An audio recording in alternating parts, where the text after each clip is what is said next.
Now, what is the evidence that this God actually exists? We're going to talk about three arguments. Two of them have scientific evidence behind them. One is more philosophical in nature. The first argument is the argument for the beginning of the universe, known as the cosmological argument. And this is the argument that says that if the universe had a beginning, it must have had a beginner. The second argument is the argument from design, known as the teleological argument.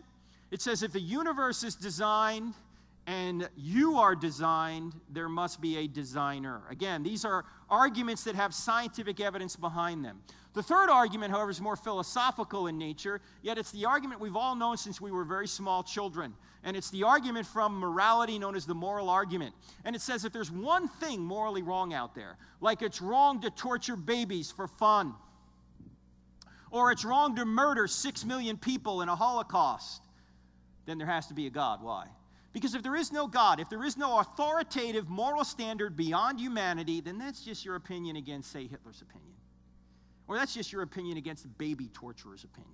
You see, if there's no standard beyond humanity, everything's just reduced to personal preference.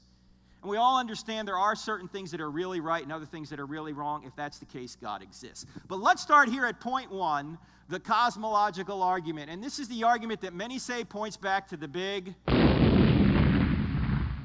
Now, some of you are going, Frank, we're Christians from Oklahoma. We don't believe in the Big Bang. You guys don't believe in the Big Bang? I believe in the Big Bang. I just know who banged it. In fact, the evidence for the Big Bang is indeed quite good. You even have atheistic scientists admitting this. For example, Stephen Hawking, an atheistic scientist, says almost everyone now believes that the universe and time itself had a beginning at the Big Bang. Now, Hawking tries to come up with another explanation for how space, time, and matter came into existence out of nothing, but even he admits that the evidence is there that space, time, and matter had a beginning. Alexander Vilenkin, a Russian cosmologist who's an agnostic, put it this way: with the proof now in place, cosmologists can no longer hide behind the possibility of a past eternal universe. There is now no escape. They have to face the problem of a cosmic beginning.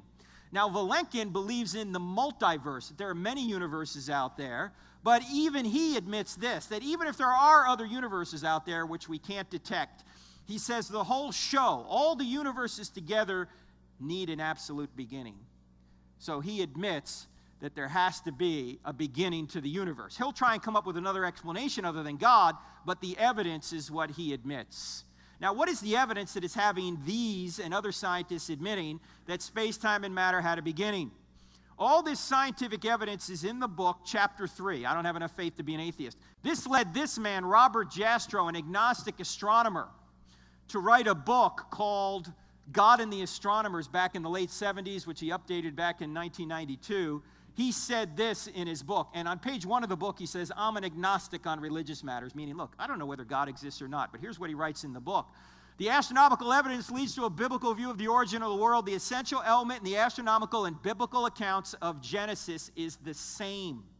He went on in an interview to say that there are what I or what anyone would call supernatural forces at work is now, I think, a scientifically proven fact. Now, why would an agnostic astronomer say it's scientifically proven that supernatural forces are at work? Why couldn't nature have created the universe?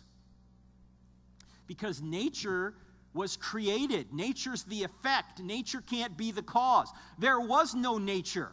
There was no space, matter, or time, or more properly, space, time, or matter.